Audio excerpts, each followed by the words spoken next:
हैं कि हम बिस्तरी से फारिग होने के बाद मर्द और औरत को अलग अलग कपड़े से अपना सतर साफ करना चाहिए, क्योंकि दोनों का एक ही कपड़े का इस्तेमाल करना नफरत और जुदाई का सबब बनता है। जब हम बिस्तरी से फारिग होते हैं तो जो गंदगी यानी नापाकी जिस्म पर लगती है उसे अक्सर लोग एक ही टिश्यू पेपर या कपड़े से साफ कर लेते हैं, लेकिन ऐसा करने से दोनों के बीच नफरत पैदा हो जाती है। इसलिए हमेशा अलग अलग कपड़ों का इस्तेमाल करें।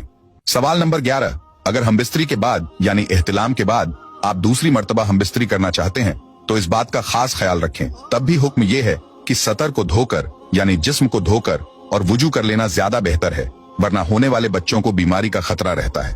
आला हजरत रहमतुल्लाह ताला अलैह फरमाते हैं कि औरत के अंदर मर्द के मुकाबले 100 गुना ज्यादा शहवत होती है, मगर उस पर हया को मुसल्लत कर दिया गया है। अगर मर्द जल्दी फारिग हो जाए तो फौरन अपनी बीवी से जुदा ना हो, बल्कि कुछ देर ठहर कर अलग हो। मर्द को चाहिए कि वह अपनी बीवी को पूरी तरीके से संतुष्ट करे और उसके बाद ही जुदा हो। हजरत इमाम गजाली रजी अल्लाह अन्हु फरमाते हैं कि हम बिस्तरी यानी सोहबत करना जन्नत की लज्जतों में से एक लज्जत है।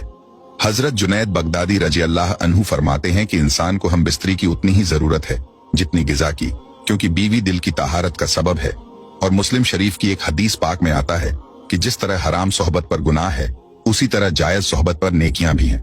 यानी अगर हराम तरीके से हम बिस्तरी की जाए तो गुनाह मिलता है, लेकिन अगर जायज और इस्लामी तरीके से हम बिस्तरी की जाए तो नेकियां हासिल होती हैं। यानी कि अगर शरीयत के मुताबिक हम बिस्तरी की जाए तो उसकी हर सांस पर इंसान को नेकियां मिलती हैं।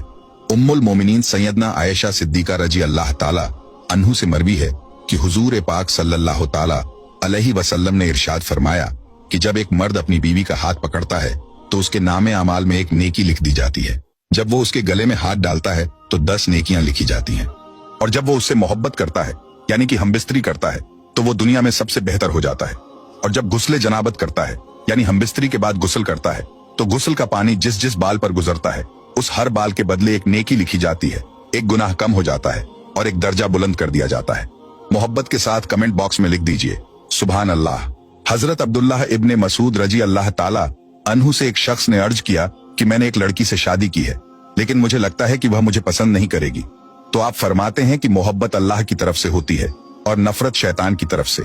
इसलिए जब तुम अपनी बीवी के पास जाओ तो दोनों वजू करो और 2 रकात शुक्राने के नफिल इस तरह अदा करो कि तुम इमाम हो और वो तुम्हारी इब्तिदा करे, यानी तुम आगे खड़े हो और बीवी तुम्हारे पीछे। दोनों साथ में शुक्राने के नफिल अदा करो। इंशाअल्लाह ऐसा करने से तुम उसे मोहब्बत और वफादार करने वाली पाओगे। सवाल नंबर 12, क्या बीवी के पिछले हिस्से से हम बिस्तरी करना जायज है?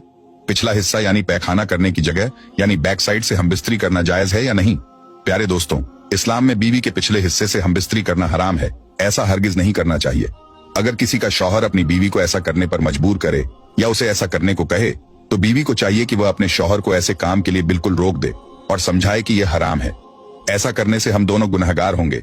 लिहाजा बीवी के पिछले हिस्से से हम बिस्तरी नहीं करनी चाहिए, क्योंकि यह इस्लाम में हराम है। सवाल नंबर 13, बीवी की शर्मगाह को चूमना या मुंह में लेना कैसा है?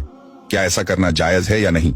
आजकल के नौजवान जिनकी नई नई शादी होती है वह ऐसी गलती कर बैठते हैं। याद रखें, ऐसी हरकत निहायत ही गलत तरीका है और हराम भी है। शर्मगाह एक गंदी जगह होती है, वह निकासी की जगह होती है जहां से जिस्म का गंदा पानी बाहर निकलता है जो नापाक होता है, और अगर वह मुंह में चला जाए तो हराम है। इसलिए ऐसा हरगिज नहीं करना चाहिए।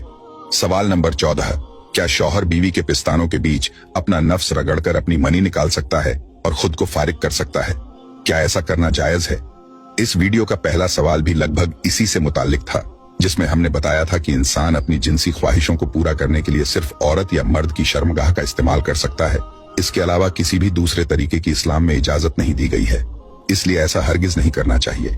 बीवी के पिस्तानों के बीच अपना नफ्स रगड़ना सही नहीं है, क्योंकि उस पर आपके बच्चे का हक है। आपका हक उस जगह पर नहीं है। अल्लाह पाक ने हर चीज को किसी न किसी मकसद के लिए पैदा फरमाया है, और अगर आप उस जगह को नापाक कर देंगे तो आपके बच्चे पर इसका असर पड़ेगा। सवाल नंबर 15, क्या मियाँ बीवी यानी शौहर और बीवी दोनों रात को एक साथ नंगे होकर सो सकते हैं? क्या दोनों एक साथ नंगे होकर सोते हैं तो गुनहगार होंगे? तो दोस्तों, मियाँ बीवी दोनों एक साथ नंगे होकर सो तो सकते हैं, इसमें कोई गुनाह नहीं होगा, मगर ऐसा करना सही नहीं है। इसलिए पूरी तरह से नंगे होकर ना सोएं, ऐसा करना बेहतर नहीं है। सवाल नंबर 16, बीवी की आंखों पर कपड़ा बांधकर और उसके हाथ पैर बांधकर खेलते हुए हम बिस्तरी करना, या बीवी अपने शौहर की आंखों पर कपड़ा बांधकर और हाथ पैर बांधकर खेलते हुए हम बिस्तरी करे, तो क्या ऐसा करना सही है? प्यारे दोस्तों, मियाँ और बीवी दोनों की रजामंदी से ऐसा कर सकते हैं। मतलब अगर बीवी राजी है तो शौहर अपनी बीवी की आंखों पर कपड़ा बांध सकता है और खेलते हुए हमबिस्तरी करने के इरादे से उसके हाथ पैर भी बांध सकता है और हमबिस्तरी कर सकता है। इसी तरह अगर बीवी अपने शौहर के साथ ऐसा करना चाहे तो दोनों की रजामंदी से कर सकती है, मगर बार बार ऐसा करना दुरुस्त नहीं है, इसलिए ऐसा करने से बचना चाहिए। सवाल नंबर 17, क्या शौहर अपनी बीवी के मुंह को छोड़कर पूरे जिस्म पर कहीं भी मनी को खारिज